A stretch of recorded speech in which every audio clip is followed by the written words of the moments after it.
Ok, bonjour à tous. Alors je suis Bruno Megerban. Nous allons faire ensemble une matinée de cours consacrés à la toxicologie dans le cadre du DES MIR. Donc ce sont des cours que nous avons prévus pour affiner vos connaissances, puisque vous êtes déjà en fin de parcours. Nous avons prévu un format de présentation relativement courte sous la forme de ce que doit savoir le réanimateur à propos d'eux. Et nous avons envisagé un certain nombre d'intoxications peut-être un peu plus rares, mais importantes, pour lesquelles évidemment il ne faut pas faire d'erreurs qui pourraient compromettre le pronostic. Généralement, tous les patients dont on va parler sont adressés spécifiquement en réanimation, et il y a parfois des prises en charge spécifiques à côté desquelles il ne faut pas passer. Donc chacun des orateurs va avoir une vingtaine de minutes à sa disposition, donc une quinzaine de minutes de présentation, puis quelques temps pour discuter avec vous et avec moi. Donc j'ai le plaisir d'animer le module jusqu'à 13 heures. Et donc, nous allons tout de suite commencer par les intoxications par le lithium. Donc, ce que doit savoir le réanimateur à propos des intoxications par le lithium avec Dominique Vaudovar, que vous connaissez. Merci, Dominique.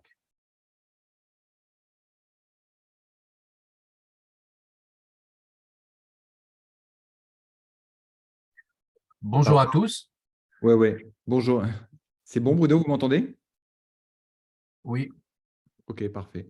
Donc, bonjour à tous et merci beaucoup, Bruno, pour cette introduction. Donc, les objectifs de cette présentation, ça sera de savoir de reconnaître une intoxication grave par sel de lithium, connaître les facteurs prédictifs de gravité des intoxications par sel de lithium, et puis connaître la prise en charge de ces intoxications qui, vous verrez, a une certaine finesse pour le réanimateur. Alors, je suis désolé, on va voir. Est-ce que vous avez réussi à vous connecter sur WooClap?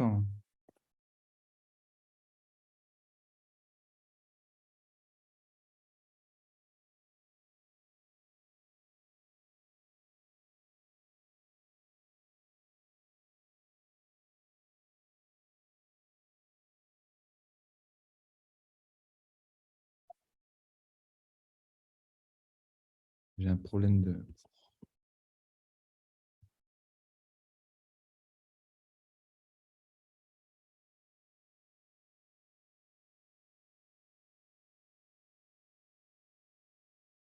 J'ai juste, il y a un problème de connexion avec WooClap.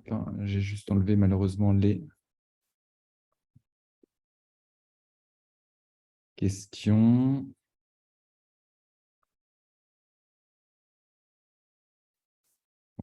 J'espère que... Hop, on recommence. Je suis désolé pour le début un petit peu poussif. Donc, les objectifs, on les a vus. Et donc, déjà un petit peu d'épidémiologie. Donc, simplement pour vous dire que c'est une intoxication rare, hein, d'accord, dans une cohorte suédoise de patients traités par lithium sur 16 ans, c'est à peu près 0,01 patients année.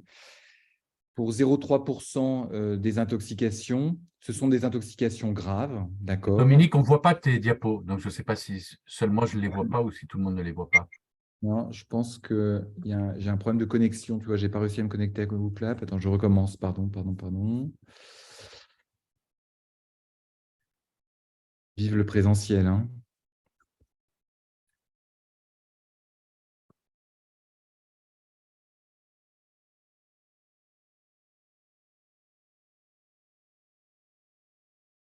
Ça arrive, hein.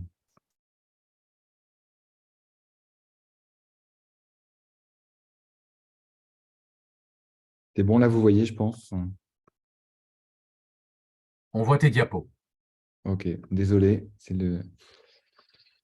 Donc voilà, tout ça pour vous dire que ce sont des intoxications qui sont plutôt rares, mais potentiellement graves et qui peuvent entraîner dans certains cas des décès, voire des séquelles. On va le voir ensemble. Alors, je vous ai fait un petit cas clinique. Alors, WooClap, je ne sais pas pourquoi il ne fonctionne pas, mais on va essayer de le prendre un peu comme fil conducteur. Donc, c'est une patiente de 35 ans qui est amenée aux urgences. Elle a été retrouvée confuse Glasgow 14 à son domicile par son mari qu'il n'a pas vu depuis 24 heures. À l'interrogatoire difficile, vous comprenez qu'elle a eu des diarrhées importantes. À l'examen neurologique, vous retrouvez une hypertonie aux 4 membres. À ses côtés, il y a plusieurs boîtes de Téralite 400 mg LP qu'elle prend habituellement. Il y a également de nombreux blisters avec une dose supposée ingérée de 12 grammes. La lithémie est à 2,4 millimoles et le CG est considéré comme normal. Vous suspectez dans ce contexte une intoxication par sel de lithium. Alors, la question que je voulais vous poser en WooClap, c'était de savoir est-ce que tout ça correspond au tableau clinique d'une intoxication par sel de lithium? Oui, parce que cliniquement, l'intoxication par sel de lithium, elle associe des signes digestifs, d'accord, diarrhée, nausées, vomissements, qui peuvent être absents d'ailleurs quand vous prenez en charge les patients, parce que ce sont plutôt des symptômes précoces. Des signes neurologiques avec tout un apanage, des patients encéphalopathes souvent très confus, parfois agités, parfois comateux, parfois qui présentent des convulsions, très souvent hypertoniques, ataxiques et la possibilité de mouvements anormaux. Enfin, il y a des signes cardiovasculaires, d'accord, avec l'allongement du QT, les possibilités d'arythmie. Et puis, dans certains cas, il y a un état de choc qui est soit lié aux troubles du rythme, soit lié à des situations d'hypovolémie importante. Donc, c'est bien sûr la gravité de ces complications aiguës est bien sûr représentée par les signes neurologiques et les signes cardiovasculaires. Et donc, dès lors que vous avez des symptômes, une baisse de la vigilance, il est recommandé de faire un électroencéphalogramme. Pourquoi? Parce qu'il peut y avoir des convulsions infracliniques. Et puis, dès lors que, comme pour toute intoxication, il faut faire un ECG de manière systématique, d'autant plus que cette intoxication donne des troubles ECG. Il existe des complications chroniques, d'accord, qui s'appellent le silent. C'est un syndrome qui associe divers symptômes, alors dont l'authenticité n'est pas tout à fait connue. C'est rapporté dans la littérature par souvent un seul auteur. Et donc, ces complications chroniques qui sont persistantes sont rapportées, mais en tout cas ne seraient pas très fréquentes. Il y a une gradation de la gravité qui a été réalisée par Hansen et Adnissen il y a maintenant, dans les années, vous voyez, 70, à la fin des années 70. En fait, cette classification elle a un intérêt éventuellement dans la littérature, d'accord, parce qu'elle va permettre de grader éventuellement la gravité pour la littérature, mais elle n'a pas d'intérêt. Vous voyez bien que c'est en fait une gradation des signes cliniques de gravité, comme on peut le faire habituellement en réanimation. Concernant les facteurs prédictifs de gravité, donc vous avez vu qu'elle avait pris 12 grammes, donc on peut discuter si la dose supposée ingérée dans ce contexte-là est un facteur prédictif de gravité.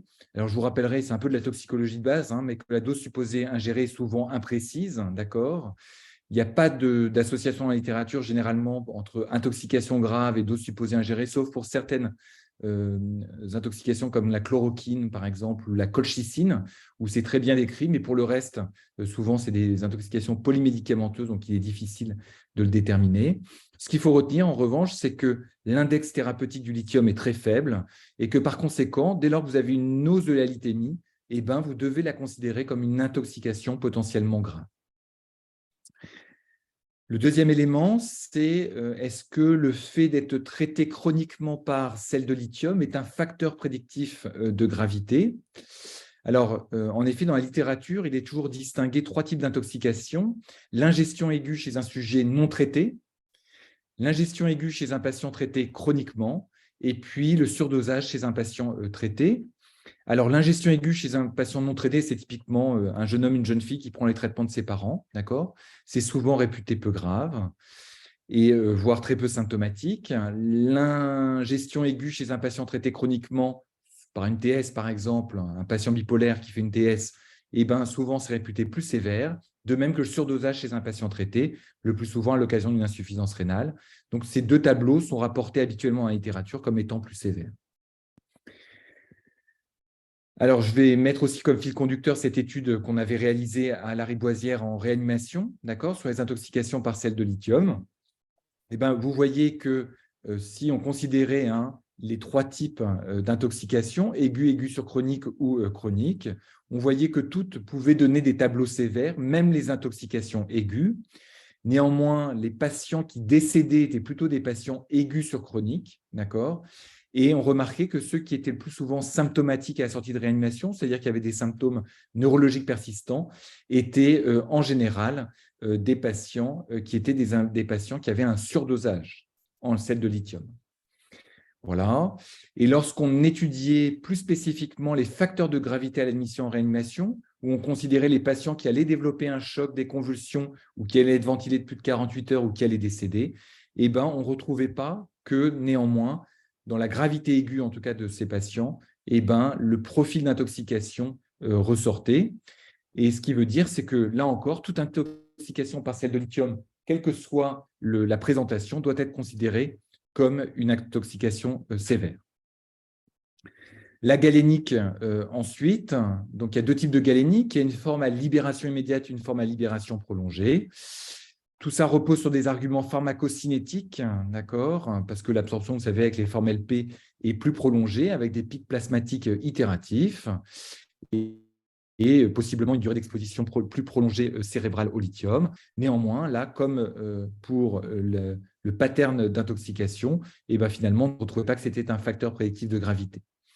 La lithémie, ensuite, donc la lithémie, c'est un élément important parce que sur les données habituellement rapportées, on dit toujours que la lithémie n'est pas un facteur prédictif de gravité. Et pour vous en convaincre, vous voyez que dans cette série maintenant un petit peu ancienne, mais qui était une des principales avant notre publication, et bien vous voyez que les patients qui étaient asymptomatiques grade 0 avaient une lithémie qui pouvait être supérieure aux patients qui étaient sévères, grade 3 de la classification de Hansen et Adnissen, qui avaient 1,34 de lithémie ici. Je vous rappelle l'index thérapeutique. En fait, il faut retenir qu'une lithémie basse, voire normale, n'élimine pas le diagnostic d'intoxication par sel de lithium. Et surtout, s'il existe des symptômes compatibles. Comment justifier cela? C'est que le lithium rentre au niveau cérébral de manière assez rapide, mais sort beaucoup plus lentement, et que vous pouvez tout à fait avoir une lithémie cérébrale qui est très élevée, avec un compartiment sanguin, dans le compartiment sanguin, une lithémie qui est assez basse. Je rappelle qu'il n'y a aucun intérêt du dosage du lithium intra-érythrocytaire. Donc, si on reprenait notre étude, d'accord, on retrouvait que ce qui était prédictif, en tout cas de la gravité à l'admission en réanimation, c'était une lithémie très élevée qui était supérieure à 5,2 millimoles par litre. Voilà, simplement, dans un surdosage, souvent le patient va monter très doucement sa lithémie, d'accord? Et vous voyez que le pic de lithémie chez les patients qui étaient chroniques, j'espère que vous voyez ma souris, était largement inférieur aux patients aigus, ce qui est logique. Et ce cutoff de 5,2 millimoles est probablement valable que pour les patients aigus et les patients aigus sur chronique. Dernier point, et c'était le dernier facteur que l'on retrouvait, c'était le score de Glasgow à l'admission, qui était aussi un facteur prédictif en analyse multivariée dans cette étude. Il fallait retenir que c'était une étude en vie réelle, c'est-à-dire que 50% avaient des co-ingestions, alcool ou benzodiazépine. Donc, pour les facteurs prédictifs de gravité, ce qu'il faut retenir, c'est que toute intoxication par lithium est grave jusqu'à preuve du contraire. Il ne faut pas la sous-estimer. Un ECG doit toujours être réalisé, de même qu'un EEG en cas de trouble de la conscience, quel qu'il soit. Les facteurs prédictifs, c'est probablement une altération de la conscience et une lithémie élevée, sont des facteurs prédictifs de gravité à l'admission en réanimation, mais vous voyez néanmoins avec des performances diagnostiques sur cette série qui n'étaient pas extraordinaires. Pour le traitement, la réponse finalement du traitement que vous allez instaurer dans la pharmacocinétique du lithium. Je vous rappelle que le lithium est absorbé par voie orale, le plus souvent. Il a un volume de distribution qui est faible, sans fixation aux protéines. Et comme je vous ai dit, il a un passage lent dans le cerveau, avec une répartition hétérogène cérébrale. Et surtout, donc, il a tendance à s'accumuler au niveau cérébral. Il n'y a pas de métabolisme, ce qui est assez particulier au niveau pour un médicament. Et puis, l'élimination, elle est quasi exclusivement rénale. D'accord ? Elle est glomérulaire avec une filtration complète, une réabsorption au niveau tubulaire. Et puis, ce qui est intéressant, c'est qu'il y a une réabsorption au niveau du tube contourné proximal en cas de régime désodé, distal, pardon, en cas de régime désodé, ce qui veut dire qu'il va falloir hydrater ces patients. Par ailleurs, la demi-vie est assez longue et bien sûr, elle est allongée en cas de traitement au long cours. Donc, il n'y a pas de scoop, c'est que le traitement symptomatique est toujours indiqué pour ces patients, l'absence d'antidote qui va modifier la pharmacodynamie. Donc, on va utiliser des traitements qui vont tenter de modifier la pharmacocinétique. On va utiliser des traitements qui vont diminuer l'absorption ou augmenter l'élimination. Pour diminuer l'absorption, on va déjà parler du charbon activé. En fait, on ne va pas en parler, j'ai raccourci un peu le topo puisqu'il était court, mais le charbon activé, il faut retenir que le lithium, c'est une des molécules qui n'est pas carboabsorbable. Par conséquent, ça ne sert à rien d'en donner à un patient qui a pris du lithium puisque ça n'aura aucun effet pour chélater au sein du tube digestif le lithium. En revanche, ce qui est recommandé, c'est la décontamination digestive, d'accord, ou wall bowel irrigation. Qu'est-ce que c'est la wall bowel irrigation? Vous voyez dans cette étude de 2 groupes, 15 volontaires par groupe, il y a une dose de lithium à libération prolongée qui est donnée. On leur donne du PEG 2 litres par heure pendant 5 heures, jusqu'en pratique qu'ils aient des selles qui soient totalement claires. Et vous voyez que dans le groupe qui a du PEG, vous allez diminuer l'absorption pour cette forme à libération prolongée par rapport au groupe qui n'a pas eu de PEG. Et donc, c'est recommandé dans les guidelines, c'est à débuter le plus précocement possible. Attention, c'est comme toutes les décontaminations digestives, c'est contre-indiqué en cas de trouble de la vigilance, et ce qui est finalement assez fréquent chez les patients non intubés qui sont intoxiqués par le lithium.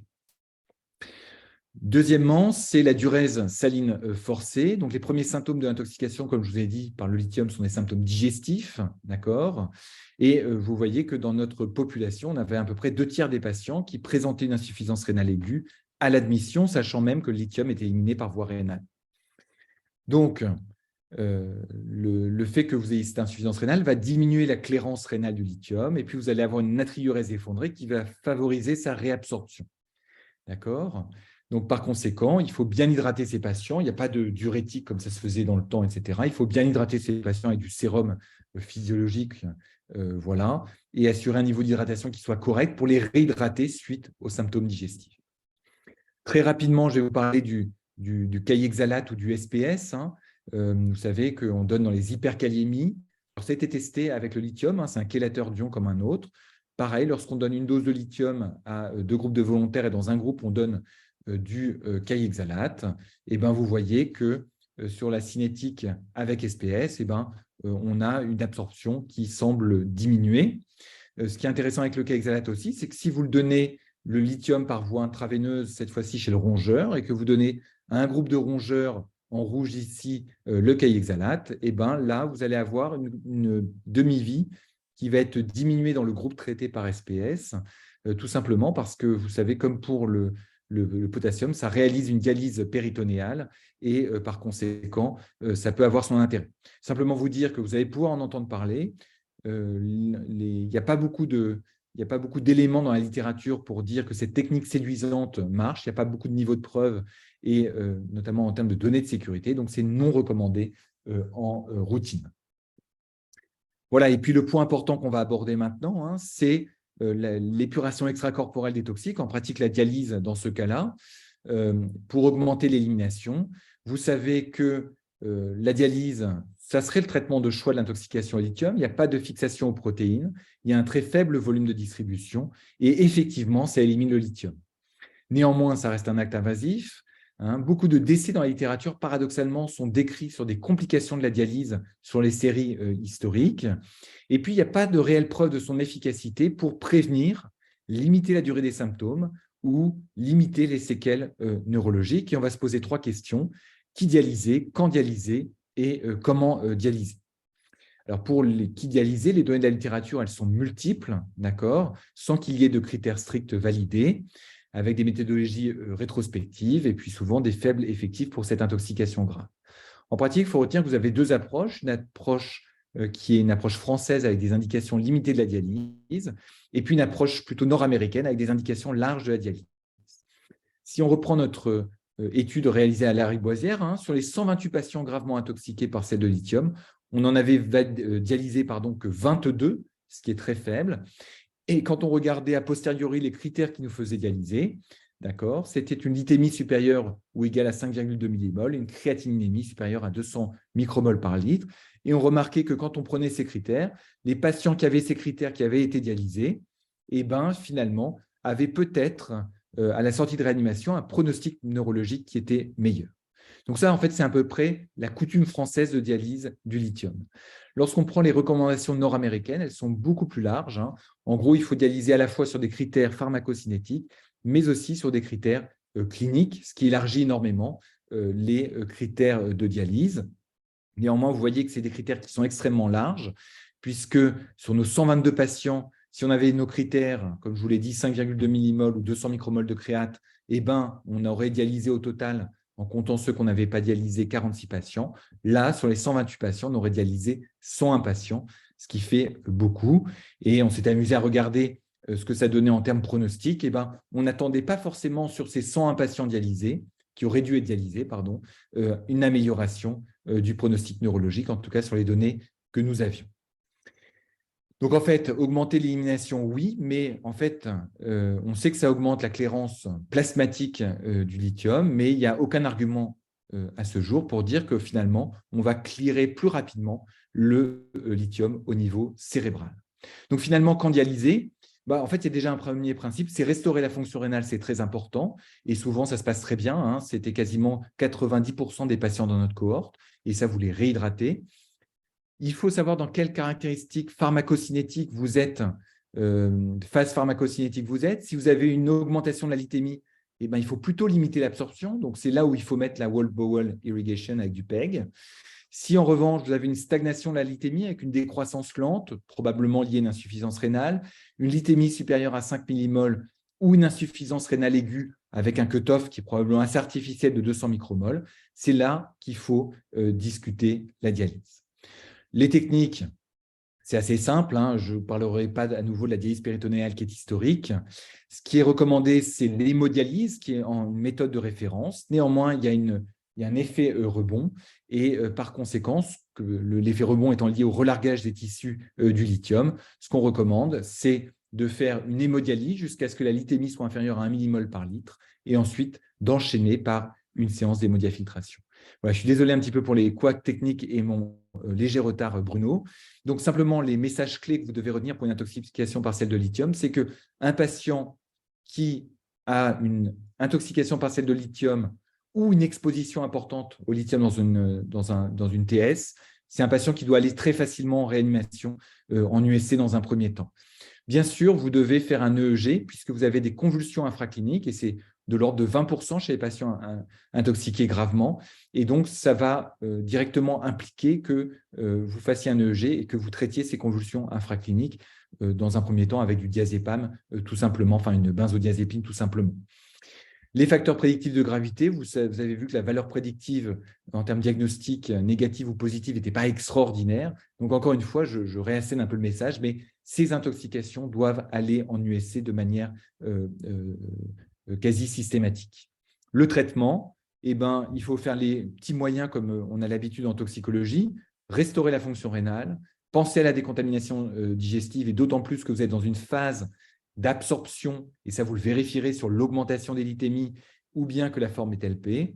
Dialyser les patients, je vous ai dit un petit peu mais probablement ceux qui ont une lithémie très élevée et ou une insuffisance rénale avec une lithémie qui reste importante ou une lithémie qui stagne. Et puis pour les autres patients, voilà, il faut vraiment guider l'indication de la dialyse en répétant les lithémies et l'évaluation clinique.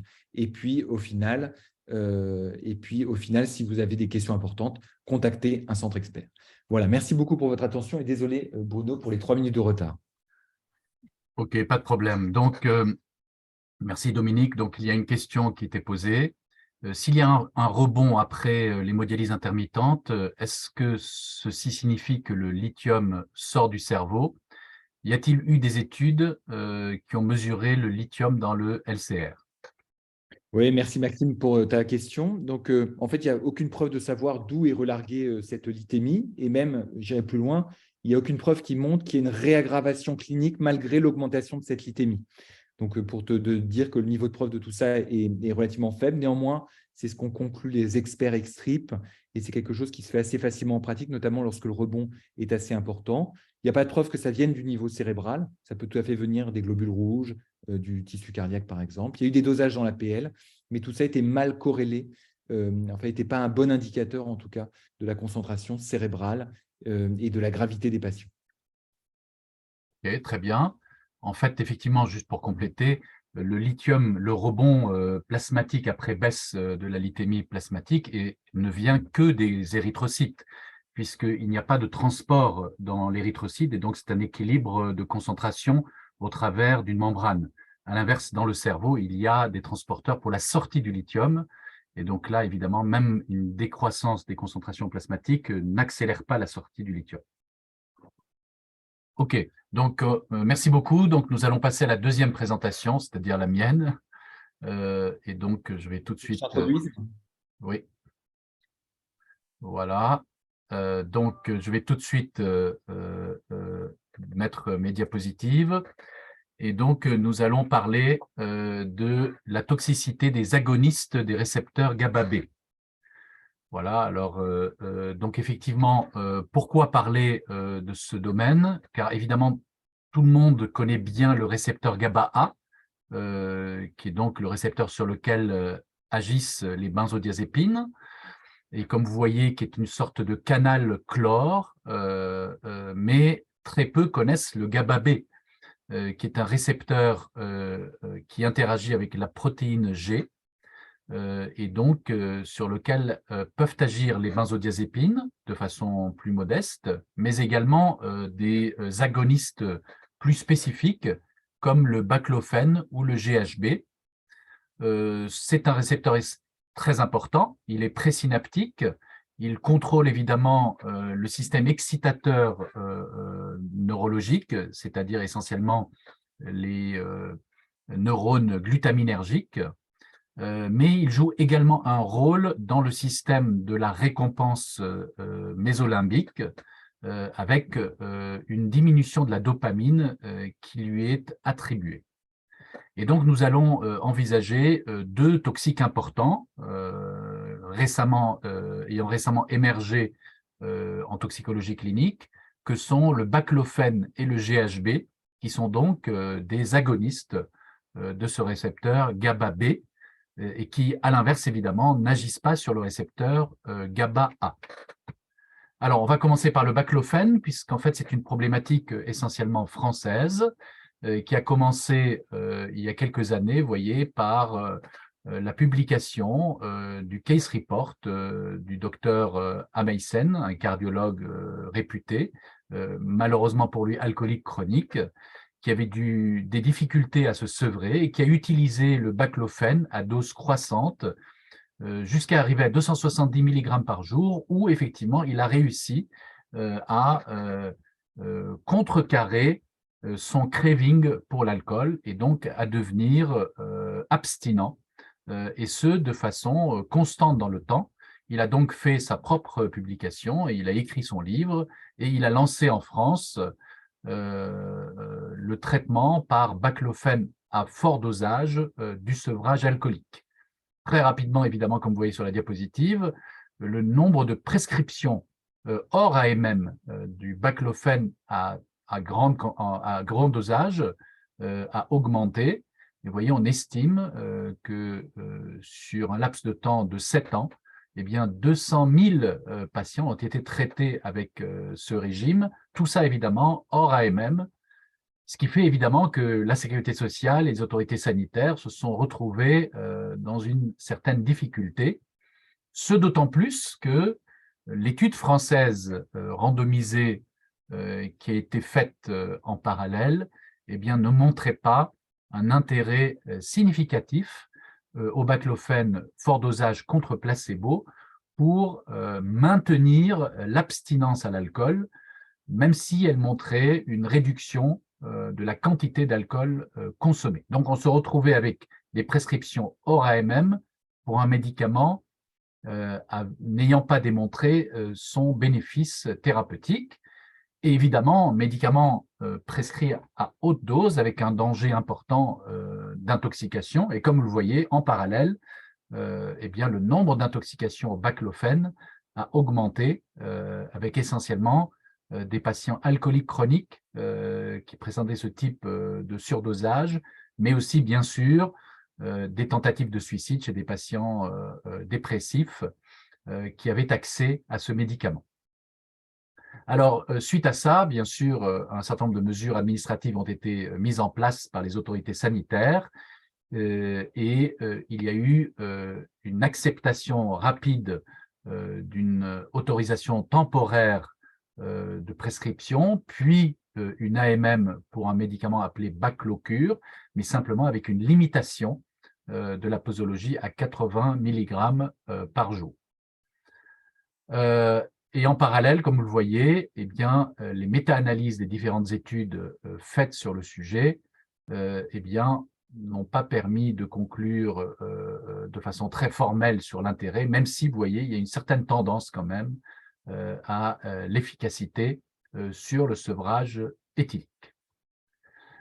Alors, passons à la partie, évidemment, toxicologique. Donc, des intoxications en nombre croissant ont été rapportées et vous voyez un peu les symptômes que présentent les patients intoxiqués par le baclofène, c'est-à-dire des troubles de conscience, parfois des états paradoxaux d'agitation, des dépressions centrales avec une hypotension, des troubles respiratoires, des mydriases et des complications respiratoires comme des pneumonies d'inhalation. Les premières études, notamment conduites en France, semblaient montrer que l'intoxication par le baclofène, au sein des intoxications par les autres psychotropes, était associée à un surrisque de complications, d'inhalation, durée de ventilation mécanique plus prolongée, durée d'hospitalisation en réanimation plus importante, voire même, dans l'étude d'Angers, une augmentation du risque de décès par rapport aux autres psychotropes. Autrement dit, nous avions un médicament dont l'intérêt paraissait relativement faible, mais dont la toxicité était beaucoup plus formelle, avec un surrisque par rapport aux psychotropes habituels à l'origine des intoxications en France. Alors, les tableaux cliniques montraient aussi des aspects parfois assez inquiétants, notamment au niveau électroencéphalographique.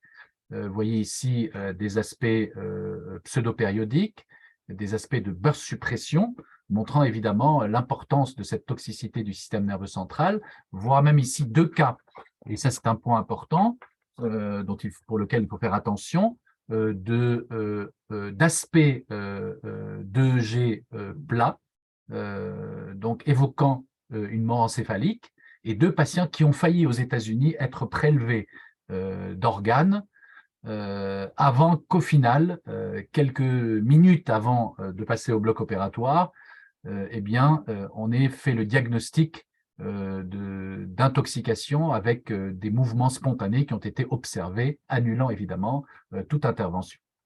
Donc, vous voyez quand même une dépression du système nerveux central assez importante. Vous voyez ici un travail que nous avons fait expérimental qui montre un peu ce niveau d'encéphalopathie extrêmement particulier et relativement caractéristique, mettant en avant le rôle aussi de l'EEG dans l'exploration de ces comas liés au baclofène. Vous voyez donc des ondes d'encéphalopathie avec des ondes θ et delta qui s'aggravent progressivement. On peut classer ainsi, vous voyez, l'intoxication en 9 grades qui vont aller de l'aspect quasi normal jusqu'au silence électrique. Et tout ça donc montrant évidemment la sévérité de cette intoxication.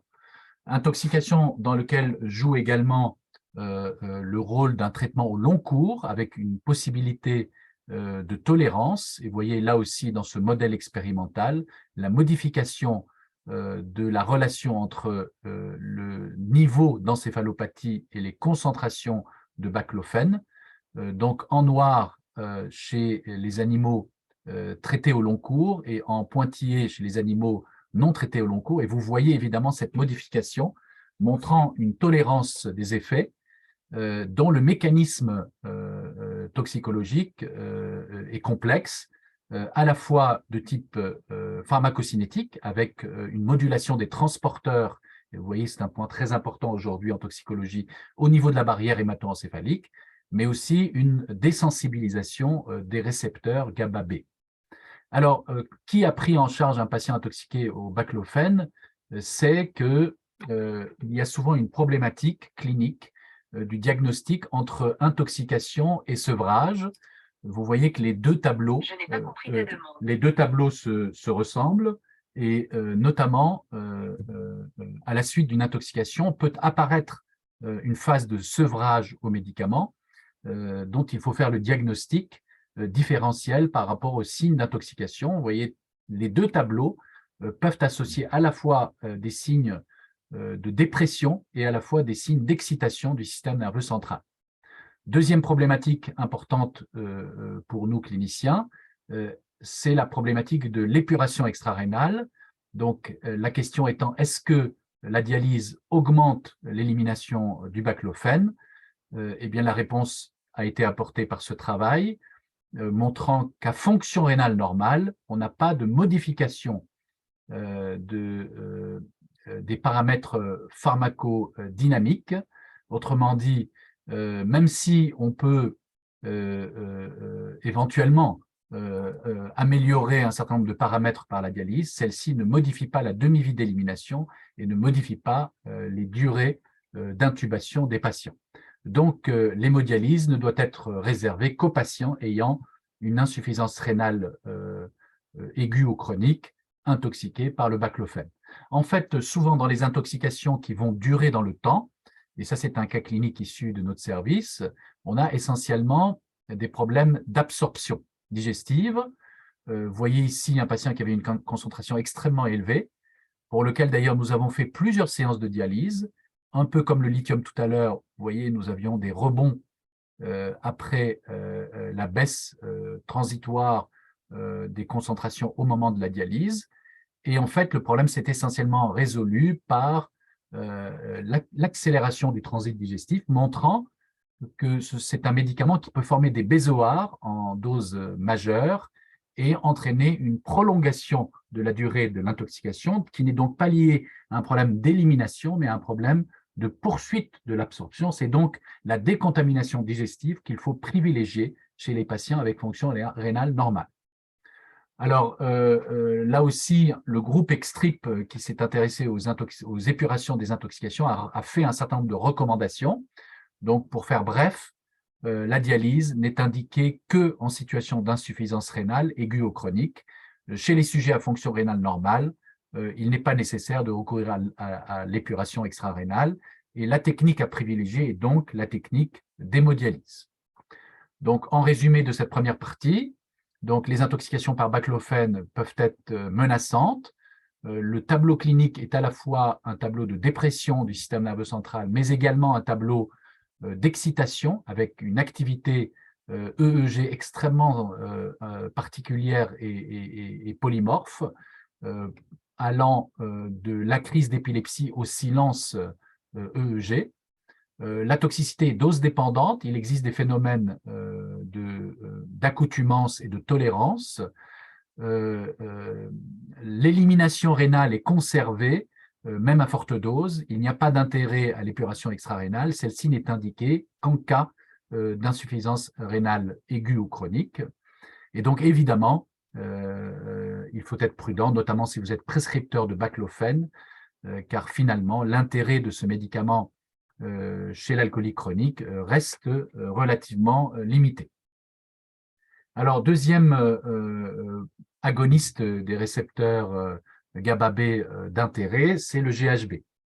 Alors, évidemment, vous avez tous été sensibilisés récemment dans la grande presse au risque d'intoxication par le GHB, notamment dans les milieux récréatifs, notamment avec le risque de soumission chimique. Et donc, comme vous voyez ici, le GHB, qui est donc un produit anesthésique classé comme stupéfiant, interagit à la fois avec des récepteurs au GHB, mais également avec le récepteur GABA-B. Et donc, le GHB est un agoniste qui va être responsable d'un tableau clinique assez caractéristique aussi. Notez qu'un certain nombre de composés, comme le GBL, gamma-butyrolactone, ou le 1,4-butanediol, sont des précurseurs du GHB. Et très paradoxalement, ce sont des molécules qui sont plutôt des solvants. Eux ont une vente uniquement réglementée, ne sont donc pas des produits stupéfiants classés. Et donc, ont contribué évidemment à augmenter ces intoxications récemment. Alors, le GHB a une pharmacocinétique que vous voyez sur la diapositive, qui va faire qu'il va rapidement s'éliminer par métabolisme en H2O et CO2, avec une durée d'action relativement courte, et ça va être un point important. Autrement dit, il va donner des troubles très brefs, maximum de 2 heures de temps, et surtout, sa détection dans le sang ou dans les urines va être sur un temps limité. On estime 8 heures pour le sang et 12 heures pour les urines. Et donc, évidemment, en cas de soumission chimique, il va être extrêmement difficile de mettre en évidence l'utilisation de cette substance. Le métabolisme du GHB, comme vous le voyez, va passer par le cycle de Krebs, et donc la molécule va se transformer en CO2 et H2O, ce qui en fait rend difficile sa détection. Les molécules précurtrices, donc notamment le GBL, sont transformées très rapidement en GHB, pour le GBL par une lactonase sanguine. Alors, le tableau clinique va se manifester par un trouble de vigilance. Et vous voyez ici que la profondeur du trouble, évidemment, est liée à la dose, mais que l'index thérapeutique est extrêmement étroit. Et si vous avez regardé des reportages, eh bien, les patients vont consommer ce produit goutte à goutte. Et si vous mettez une goutte de plus ou une goutte de moins, eh bien, vous pouvez passer d'une myorelaxation, qui est recherchée évidemment dans la soirée, avec une impression de détente, vers un coma que l'on appelle le G-Hall, qui peut s'accompagner de dépression respiratoire, de bradycardie et bien sûr de risque de décès. Il y a là aussi une variabilité interindividuelle très marquée, avec donc le risque de développer une tolérance. La question clinique pour nous est de savoir, devant un patient qui est à risque de présenter un coma de courte durée, maximum 2 heures, faut-il ou pas l'intuber? Vous voyez ici une série de cas de patients ayant présenté des Glasgow de moins de 8, 21 participants à des rave parties, qui se sont présentés dans les urgences d'un hôpital. Eh bien, aucun n'a été intubé, aucun n'a présenté de troubles ultérieurs. Donc, la question reste posée. Malgré tout, il convient d'intuber les patients pour éviter des complications que sont le risque d'inhalation, notamment dans le cadre d'inhalation. La relation ici aussi entre le score de Glasgow et la concentration montre un effet quasiment on-off de ce produit. Et donc, vous voyez ici que dans cette zone de concentration, eh bien, une très faible variation de la concentration entraîne une très grande variation de l'effet, ce qui explique évidemment que les patients vont se réveiller très brutalement et souvent s'auto-extuber. Alors, juste un point très intéressant de différence entre le GHB et le GBL, c'est que, comme vous voyez ici dans ce modèle expérimental, le GHB a une absorption digestive saturable. Autrement dit, si vous augmentez les doses de GHB, vous ne pourrez pas augmenter la concentration plasmatique de GHB. À l'inverse, si vous prenez du GBL, en augmentant la quantité de GBL, vous pouvez augmenter la concentration de GHB plasmatique, ce qui fait, après une intoxication par GBL, eh bien, on peut produire beaucoup d'anions gamma-hydroxybutyrate, qui fait que l'on va avoir un trop anionique, et donc le GBL va donner une acidose métabolique à trop anionique augmentée, liée à l'anion gamma-hydroxybutyrate, ce que ne fera pas le GHB s'il est consommé directement. Donc c'est une petite particularité sémiologique permettant de distinguer le GBL du GHB, car évidemment le dosage du GBL est quasiment impossible, puisque la molécule est transformée instantanément après absorption digestive en GHB. Voilà, donc n'oubliez pas évidemment que là aussi, comme le baclofène, des problématiques de dépendance et de sevrage peuvent apparaître. Le sevrage au GHB, extrêmement difficile, très mal contrôlé par les benzodiazépines et les barbituriques, et souvent on va recourir au baclofène pour traiter ces signes de sevrage. Voilà, je prends les questions s'il y en a sur ce chapitre. Donc, j'imagine que c'est une intoxication que vous avez déjà peut-être rencontrée, mais qui effectivement est plutôt relativement rare, en tout cas qui semble augmenter en termes de prévalence. Alors, dans quel délai devrait-on respecter pour l'évaluation neurologique d'un patient intoxiqué au baclofène? Vous voulez dire probablement pour la décision de prélèvement d'organes, j'imagine. Donc, en fait, évidemment, comme toujours pour les toxiques, il faut 5 demi-vies pour être sûr de l'élimination du toxique. Mais comme vous avez bien compris, dans les intoxications très graves, nous ne sommes pas en phase d'élimination et donc il va y avoir toujours une absorption. C'est pourquoi je pense, si vous avez une suspicion d'intoxication au baclofène, il vaut mieux recourir à un angioscanner qui va vous permettre très rapidement, devant un EEG nul, de savoir si le patient est mort d'une raison X ou si son cerveau fonctionne. Autre question?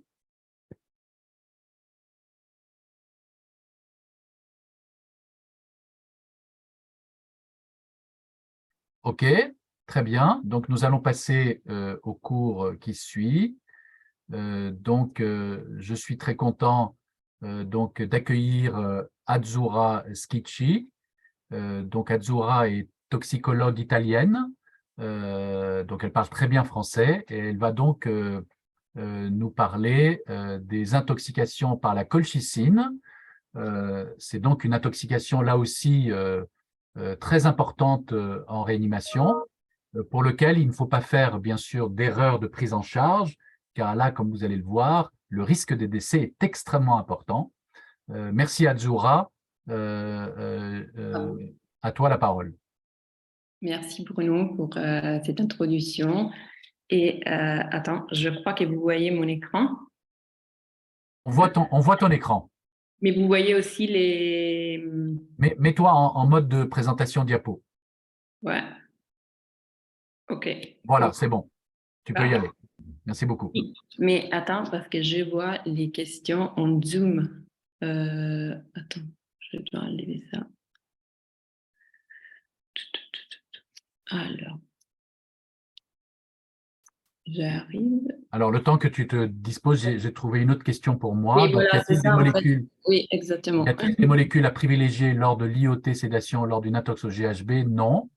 À nouveau, on peut utiliser les sédatifs que l'on veut. Donc attention, j'en ai pas parlé tout à l'heure, mais bien sûr, le GHB et le baclofène n'ont pas d'antagoniste sur le récepteur GABA B disponible à l'utilisation humaine. Donc, généralement, devant un coma significatif, il faut intuber le patient. Le flumazénil ne marche pas évidemment pour réverser ni l'intoxication au GABA, ni l'intoxication au GHB, ni au baclofène. Comme tout le monde le sait, le flumazénil n'est qu'un antagoniste au site benzodiazépinique des récepteurs GABA A. Et donc, ça ne marche pas du tout sur le récepteur GABA B. Voilà. Merci Azzurra, à toi la parole. Oui, merci Bruno et bonjour à tous. On va parler de l'intoxication par la colchicine. Je vais essayer de vous donner des points clés de cette intoxication qui, comme le professeur Megarban a dit, c'est très, très grave. Il faut bien la reconnaître et la traiter. D'abord, on va rappeler, je crois que vous tous connaissez, mais brièvement, les mécanismes d'action de la colchicine, qui est un alcaloïde qui dérive d'une plante qui est le colchique d'automne. En fait, sa fonction, c'est de lier les dimères des tubulines pour inhiber la formation et la fonction des microtubules. Et en dose thérapeutique, ça va donner des propriétés anti-inflammatoires et antimitotiques qui sont bien utilisées pour traiter la goutte, la fièvre méditerranéenne familiale et les péricardites. Mais tout ça, ça va donner des problèmes, évidemment, en cas d'intoxication aiguë. Comment ça peut arriver l'intoxication aiguë? Évidemment, par des ingestions médicamenteuses volontaires, par des erreurs thérapeutiques. Des fois, les patients ne comprennent pas qu'en fait, c'est un antimitotique. Il prend la colchicine en cas des crises aiguës des gouttes comme si c'était un antidouleur utilisé pour la douleur, comme si c'était les paracétamol, voilà. Ou sinon, il y a aussi l'intoxication qui dérive par l'ingestion des plantes qui contient la colchicine, qui les patients cueillis pensant qu'ils sont des plantes comestibles. Ce qu'il faut se rappeler, c'est qu'il y a une intoxication avec un très haut taux de mortalité. Voilà, il faut bien la reconnaître.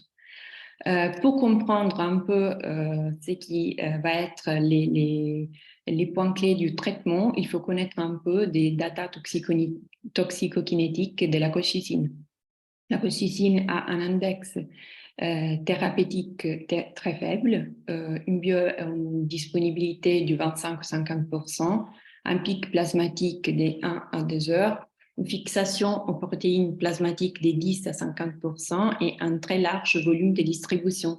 C'est très important de se rappeler ça après, lors du traitement, parce que c'est la raison pour laquelle on ne peut pas utiliser, je vous anticipe, la dialyse pour épurer les patients qui ont ingéré de la colchicine en surdosage. Les métabolismes, c'est par les foies, avec une sécrétion biliaire et un cycle interhepatique qui, on va voir, c'est aussi un mécanisme qu'on utilise après pour trouver un traitement. L'élimination rénale, c'est du 20% et la demi-vie, c'est très variable, des 10 à 37 heures. Les tableaux cliniques, c'est très bien décrit et c'est divisé en 3 phases. La première phase, c'est 2 à 24 heures après l'ingestion. Ça dure jusqu'à 24 heures après l'ingestion. C'est caractérisé, c'est appelé la phase gastro-entérique. Et c'est caractérisé justement par des symptômes gastro, mais vraiment très graves, qui vont causer une déshydratation du patient. Du coup, c'est très important dans cette phase de bien hydrater les patients et surtout de la reconnaître. Voilà. Mais aussi, il y a une autre caractéristique de cette phase, qui c'est une leucocytose périphérique, qu'on verra, c'est aussi un facteur pronostic de gravité. La deuxième phase, c'est la phase la plus grave où les patients, malheureusement, vont décéder si l'intoxication est très grave. Et c'est caractérisé par un choc cardiogénique, un STRA, mais surtout une multi-organ failure, qui c'est à cause, on a dit, de l'action antimitotique de la colchicine, qui cause une insuffisance hépatique, rénale, mais surtout une myélosuppression et une cytolyse massive avec une rhabdomyolyse et aussi une insuffisance rénale. La troisième phase, si les patients survivent à la deuxième phase, c'est caractérisé par un leucocytosis de rebound et une alopécie. Voilà, mais ce qui est vraiment important de souligner, c'est que cette deuxième phase, c'est une phase très critique pour les patients. Et malheureusement, comme on verra, on n'a pas un vrai traitement, un antidote pour soigner cette phase-là. Pour cette raison, pour la gravité de cette intoxication, c'est très important à connaître les facteurs pronostiques de gravité, surtout quand les patients arrivent à l'hôpital, du coup, dans les premières 24 heures de l'hospitalisation. Les premiers facteurs pronostiques de gravité à connaître, c'est la dose supposée ingérée. C'est très bien décrit, ça a été décrit justement dans une série française dans les années 70, qui est une dose ingérée de 0,5-0,8 mg/kg à un taux de mortalité de 10 à 50% et une dose ingérée supérieure à 0,8 mg/kg à un taux de mortalité de 90%. Même si ces données ont été décrites, comme on a dit, dans les années 70, et évidemment, la technologie et les méthodes thérapeutiques ont avancé, en fait, les taux de mortalité, ça reste les mêmes, même dans les années 2023, parce que, comme on a dit, jusqu'à maintenant, il n'y a pas un traitement spécifique. Ce qui est assez important à souligner, c'est qu'il y a des cas décrits létals, même si la dose supposée ingérée était plus basse de ce qu'on a décrit, du coup 0,33 ou 0,31 mg/kg, il y a 2 cas cliniques décrits. Pourquoi en fait, comme vous avez vu aussi pour les lithium, la dose supposée ingérée, c'est pas tout à fait fiable parce que c'est les patients qui l'a dit. Et surtout, dans ces cas de la colchicine, parce qu'il peut y avoir des interactions médicamenteuses à cause des autres médicaments qui sont co-ingérés. C'est les cas de tous les médicaments qui causent des interactions avec la colchicine, parce que la colchicine, pour être métabolisée, a besoin du cytochrome 3A4 et est transporté au niveau rénal pour l'excrétion rénale, a besoin de la fonction des protéines GP. Évidemment, tous les médicaments qui vont inhiber les cytochromes et les protéines GP vont augmenter la toxicité de la colchicine. C'est pourquoi, même si un patient dit d'avoir ingéré une dose supposée ingérée qui est basse et pas liée à un haut taux de mortalité, il faut toujours penser que s'il y a des autres médicaments comme la clarithromycine, des médicaments qui vont donner des interactions médicamenteuses, les tableaux cliniques peuvent être très sévères, même en présence d'une dose supposée ingérée qui était plus basse des 0,5 mg/kg. Deuxième facteur pronostic des mortalités, c'est dans les premières 24 heures qui sont les plus importants, comme on a dit, la leucocytose, une concentration des globules blanches supérieure à 18 000 et un PT inférieur à 20%. Évidemment, dans les 24-72 heures après, c'est la survenue d'un choc cardiogénique ou d'un STRA, mais là, ça va être évident que les patients est grave. C'est pour cette raison qu'en fait, c'est très important d'avoir des facteurs pronostiques de les premières 24 heures pour bien traiter les patients et pour la dresser tout de suite dans un service de réanimation spécialisé. Un autre facteur pronostic qu'on est en train d'étudier, c'est la valeur pronostique de la concentration plasmatique des colchicines. Si vous lisez sur tous les textes de toxicologie jusqu'à maintenant, la concentration plasmatique des colchicines, c'est utilisé quand les patients sont sur traitement chronique, mais dans l'intoxication aiguë, ce qui est connu jusqu'à maintenant, c'est que la concentration